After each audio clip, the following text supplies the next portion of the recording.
Hello everyone, আশা করি তোমরা সবাই খুব ভালো আছো। দেখো, আমি আজকে তোমাদের ক্লাস 12 এ তোমরা যারা থার্ড সেমিস্টারে পড়ছো তাদের পলিটিক্যাল সায়েন্সের আমি ক্লাসটা নেব এবং আজকে সেকেন্ড অধ্যায়টা করাবো। খুবই ইন্টারেস্টিং একটা চ্যাপ্টার, তোমরা সবাই খুব ভালো করে বোঝার চেষ্টা করবে। দেখো, আমাদের যে দ্বিতীয় অধ্যায়টা আছে তার নাম হচ্ছে যে আন্তর্জাতিক সংগঠন ও প্রতিষ্ঠান। এবার এই আন্তর্জাতিক সংগঠন এবং প্রতিষ্ঠান বলতে কি বুঝি সেটাকে আমাদেরকে খুব ভালোভাবে সহজ ভাষায় বোঝার চেষ্টা করতে হবে। এবার তোমরা দেখবে আমাদের পাড়ায় যদি বা সমাজে যদি কোনো বিবাদ হয়, তখন সেই সমস্ত বিবাদের মীমাংসা করার জন্য আমরা পাড়ার মুরব্বীদের বা পঞ্চায়েতে খবর দিই। এবার পাড়ার মুরব্বীরা এসে যদি আমাদের প্রতিবেশীর সঙ্গে কারো ঝামেলা হয় বা কোনো রকম ঝামেলার মধ্যে যদি কোনো রকম ঝামেলা হয়, তারা এসে সেই জিনিসটার মধ্যস্থতা করে এবং যারা মধ্যস্থতা করে তারা কিন্তু উভয়ের কথা শুনে একটা শান্তি বজায় রাখার চেষ্টা করে এবং তাদের ওই মুরব্বীদের উপর বা ওই পঞ্চায়েতের উপর কেউ কোনো রকম কিছু বলতে পারে না। আমাদের এরা কিন্তু একটা অভিভাবকের কাজ করে। তেমনি আমাদের রাষ্ট্র তো অনেকগুলো আছে, সেই রাষ্ট্রের মধ্যে একটা রাষ্ট্রের সঙ্গে যখন একটা রাষ্ট্রের যদি কোনো রকম বিবাদ লেগে যায়, তখন যে অভিভাবকের কাজ করেন ওই রাষ্ট্রের মীমাংসা করিয়ে দেওয়ার জন্য, তাদের সেই সংগঠনটাকে আমরা বলবো আন্তর্জাতিক সংগঠন। এবার তোমাদের মনে একটা প্রশ্ন আসতেই পারে যে বুঝতে পেরেছো, প্রশ্ন আসতে পারার থেকে তোমরা বুঝতেই পেরেছো যে আমাদের আন্তর্জাতিক সংগঠনের কেন প্রয়োজন দেখা দিল। কারণ আন্তর্জাতিক সংগঠন যদি না থাকে তাহলে প্রত্যেকটা রাষ্ট্রের সঙ্গে অনেক বাজেভাবে ঝামেলায় লিপ্ত হবে, তার ফলে সমস্ত রাষ্ট্রেই অনেক রকম ক্ষয়ক্ষতি হবে। এই ক্ষয়ক্ষতির হাত থেকে বাঁচার জন্য এবং দীর্ঘমেয়াদী শান্তি প্রতিষ্ঠা করার জন্যই কিন্তু আমাদের এই আন্তর্জাতিক সংগঠনের প্রয়োজনীয়তা দেখা দিল। এবার দেখো যে কবে থেকে এই আন্তর্জাতিক সংগঠনের প্রয়োজনীয়তা দেখা দিল। দেখো, সালটা ছিল আমাদের 1648 খ্রিস্টাব্দ। এই সময় যেটা হয়েছিল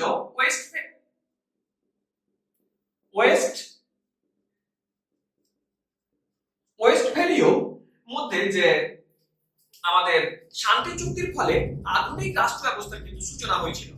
তাহলে তোমরা দেখো যে এই সময় কি হয়েছিল, ওয়েস্টফেলীয় শান্তি চুক্তি হয়েছিল। আর এর ফলে আমাদের যেটা হলো আধুনিক রাষ্ট্র ব্যবস্থার সূচনা হলো।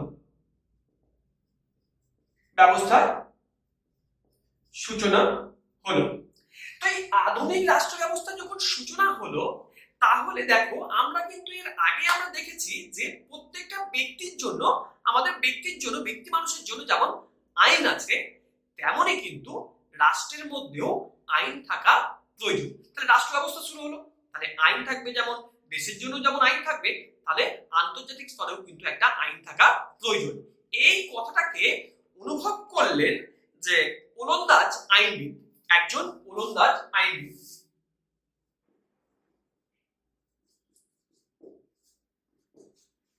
আইনবিদ, তার নাম হচ্ছে হিউগ গ্রোটিয়াস। তাহলে ওলন্দাজ আইনবিদ, তার নাম ছিল হিউগ গ্রোটিয়াস। তিনি কিন্তু এই জিনিসটা অনুভব করলেন যে আমাদের ব্যক্তি মানুষের জন্য যদি আইন থাকে, তাহলে একটা আন্তর্জাতিক স্তরেও আইন থাকা প্রয়োজন। এই কথাটাকে তিনি অনুভব করলেন।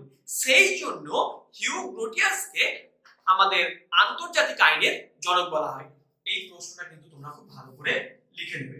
এই দুটো প্রশ্ন খুব ভালো করে লিখবে যে আমাদের আধুনিক রাষ্ট্র ব্যবস্থার সূচনা কবে হয়, 1648 খ্রিস্টাব্দে, এবং কাকে আন্তর্জাতিক আইনের জনক বলা হয়, নাকি বলা হয়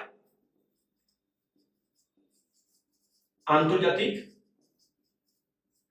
আইনের জনক বলা হয়। এবার আমরা দেখব যে এরপরে একটা সম্মেলন হয়েছিল, ভিয়েনা সম্মেলন। এরপরে সম্মেলন হয়েছিল কোন সম্মেলন, 1815 ভিয়েনা সম্মেলন হয়েছিল। ভিয়েনা সম্মেলন হয়েছিল। এবার এই ভিয়েনা সম্মেলনের কিন্তু একটা গুরুত্ব আছে।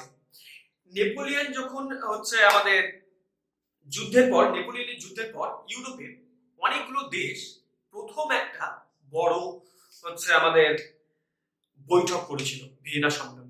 এর ফলে কিন্তু আন্তর্জাতিক যে সংগঠনের যে প্রয়াস সেটা কিন্তু খুব ভালোভাবে দেখা দিয়েছিল।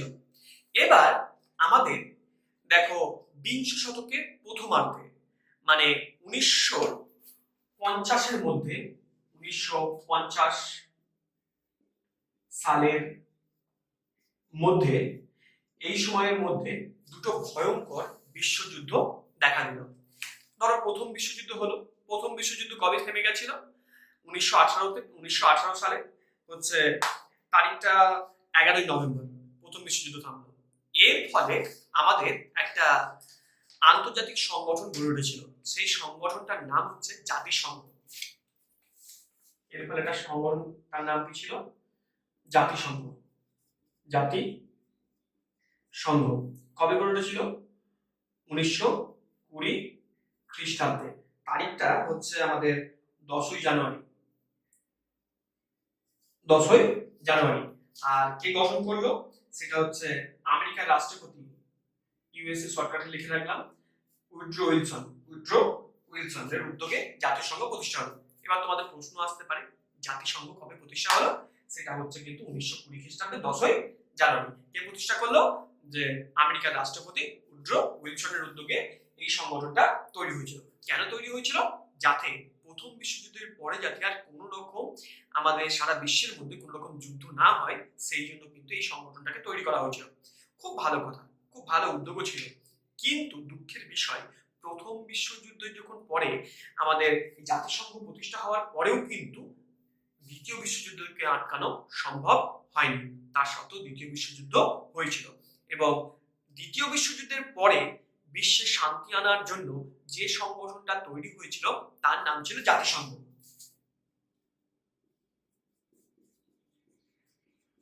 জাতিসংঘ প্রতিষ্ঠা হয়েছিল কবে?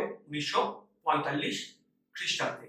এবার এটা থেকেই আমাদের সবচেয়ে বড় প্রশ্ন, জাতিসংঘ প্রতিষ্ঠা হলো কিভাবে? এবার প্রথম বিশ্বযুদ্ধ কাদের মধ্যে হয়েছিল? এগুলো তোমরা দেখবে ছোটবেলায় তোমরা ইতিহাসের মধ্যে তোমরা যখন ক্লাস 9 এ পড়ো তোমাদের ইতিহাসের মধ্যে কিন্তু এইগুলো ছিল।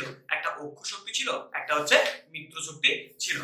ধরো মিত্র শক্তির মধ্যে যে সমস্ত দেশগুলো ছিল, ধরো মিত্র শক্তি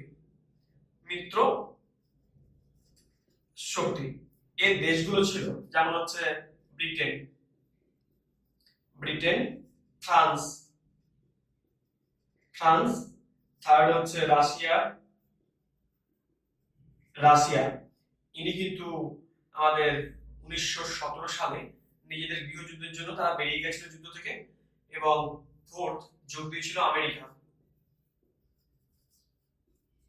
যোগদান করেছিল কবে? 1917 খ্রিস্টাব্দে তিনি কিন্তু যোগদান করেছিল। আরেকটা শক্তি ছিল, সেটা অক্ষ শক্তি। অক্ষ শক্তি। এবার এই অক্ষ শক্তি দেশগুলোর মধ্যে ছিল, এখানে আরো কিন্তু অনেক দেশ ছিল, যেমন জাপানও ছিল। এখানে অক্ষ শক্তির মধ্যে জার্মানি ছিল,